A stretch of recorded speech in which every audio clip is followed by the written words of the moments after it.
Pemirsa, jelang akhir tahun, sejumlah wilayah di Indonesia dilanda banjir, diantaranya di Makassar, Sulawesi Selatan.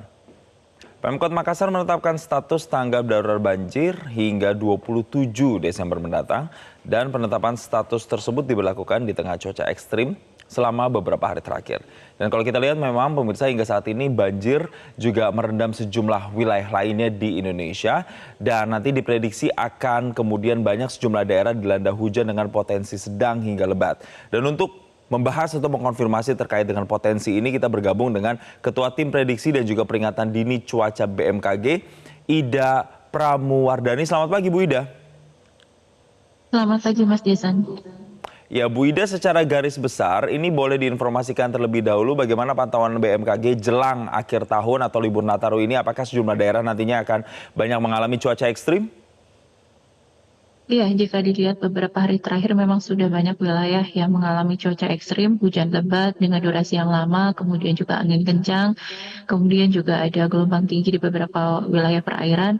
Kondisi ini diprediksi juga masih akan terjadi sampai dengan menjelang awal tahun 2025. Artinya di periode Nataru di tahun ini kita juga perlu tetap waspada karena kita sekarang berada pada periode musim hujan sebagian besar wilayahnya, dan beberapa wilayah juga sudah masuk ke dalam periode puncak musim hujan. Oleh karena itu, hampir sebagian besar wilayahnya, bisa saya katakan demikian, di Sumatera, kemudian Jawa, kemudian Bali, Nusa Tenggara, Kalimantan, Sulawesi, Maluku, dan Papua, itu masih akan terjadi potensi hujan dengan intensitas sedang sampai dengan lebat sampai dengan awal tahun nanti. Dan ini juga sampai dengan berakhirnya puncak musim hujan di sekitar bulan Februari, itu kita juga masih tetap waspada akan adanya potensi hujan dengan intensitas tinggi, durasi yang lama, dan juga area cakupan hujan yang luas seperti itu, Mas Jason. Ya, Bu Ida, berarti artinya setiap daerah tuh tidak sama begitu ya. Ada yang kemudian mulai musim hujannya lebih cepat, ada juga nanti yang berakhirnya akan lebih lama dibandingkan dengan daerah lainnya. Nah, kalau untuk sampai dengan tahun baru, berarti wilayah-wilayah mana nih, Bu, yang paling intensitas hujannya benar-benar harus diwaspadai oleh masyarakat? Wilayah mana saja tuh, Bu? Iya, sebetulnya bisa saya sampaikan hampir seluruh wilayah di Indonesia sampai dengan awal tahun 2025 akan berpotensi mengalami hujan tinggi, seperti wilayah sebagian besar wilayah Sumatera, kemudian juga sebagian besar wilayah Jawa, kemudian Bali, Nusa Tenggara, Kalimantan, terutama Kalimantan Barat bagian selatan, Kalimantan Tengah, kemudian Kalimantan Selatan, Kalimantan Timur, dan Kalimantan Utara, kemudian juga Sulawesi Tengah bagian selatan, kemudian Sulawesi Barat, Sulawesi Selatan, Sulawesi Tenggara, Bali, Nusa Tenggara ini diprediksi juga masih akan ada potensi hujan dengan intensitas tinggi, Maluku, kemudian juga Papua. Jadi sebetulnya sampai dengan periode Nataru ini berakhir, kita masih perlu waspada.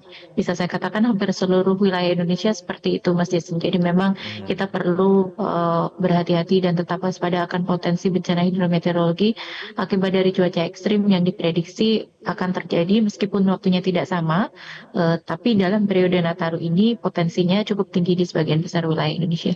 Seperti itu, Baik, Mas Jason. potensinya tinggi terjadi di hampir seluruh wilayah Indonesia, tapi memang waktunya yang kemudian tidak persis sama begitu ya, Bu Ida ya. Tapi Bu Ida, Betul. apakah kalau dibandingkan dengan tahun lalu ini akan lebih ekstrim atau tahun ini lebih bisa diantisipasi? Ya, baik, untuk menjawab itu sebetulnya kita perlu memperhatikan atau kita perlu mengetahui terlebih dahulu kondisi atmosfer di wilayah Indonesia saat ini dan diprediksi di musim hujan tahun ini begitu ya, Mas biasanya. Jadi kalau kita lihat di sini sudah disampaikan di awal bahwa kita sekarang masuk dalam periode La Nina lemah, artinya uap air sangat melimpah di wilayah Indonesia, kemudian juga bertepatan dengan musim hujan dan puncak musim hujan di beberapa wilayah. Artinya wilayah Indonesia yang mengalami puncak musim hujan tersebut periode hujannya lebih lama atau durasi hujannya lebih lama, intensitasnya lebih tinggi dibandingkan normalnya, kemudian daerahnya juga lebih luas dibandingkan normalnya, dan frekuensinya lebih sering.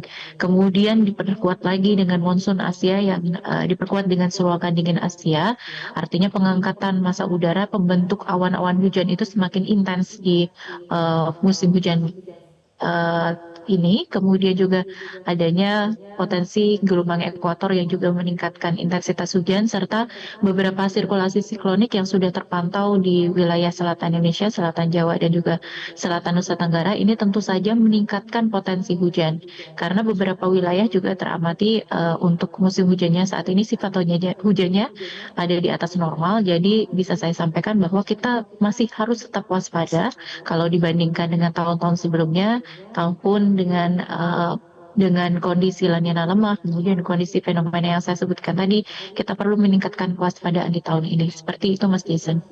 Bicara meningkatkan kewaspadaan karena nanti banyak masyarakat yang akan beraktivitas liburan Nataru, Ibu bagaimana imbauan dari BMKG untuk mereka yang lewat baik itu jalur darat maupun penerbangan dan juga pelayaran, Bu?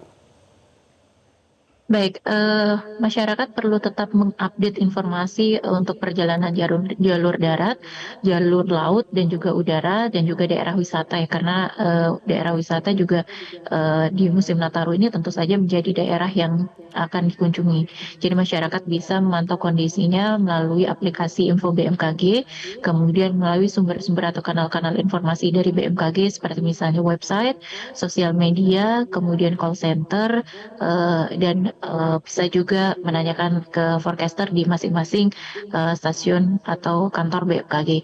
Kemudian juga menghindari daerah rawan ketika terjadi potensi cuaca ekstrim, khususnya untuk yang berwisata di pegunungan, kemudian perbukitan, kemudian aliran sungai. Dan jika terjadi atau ada potensi cuaca ekstrim, maka kami menyarankan agar untuk wisatanya lebih baik untuk memilih indoor jika ada potensi cuaca ekstrim. Kemudian kami juga menghimbau agar masyarakat juga tetap waspada terhadap potensi gelombang tinggi dan juga rob untuk masyarakat yang khususnya berwisata di daerah pantai seperti itu, Mas Jason. Baik, karena memang potensi cuaca ekstrim masih akan terjadi di sejumlah daerah sampai dengan awal tahun begitu. Jadi memang kewaspadaan menjadi kunci dari masyarakat. Terima kasih Ibu Ida telah bergabung dan memberikan pencerahannya bersama kami di Selamat Pagi Indonesia kali ini dan selamat kembali melanjutkan aktivitas. Jelajahi cara baru mendapatkan informasi. Download Metro TV Extend sekarang.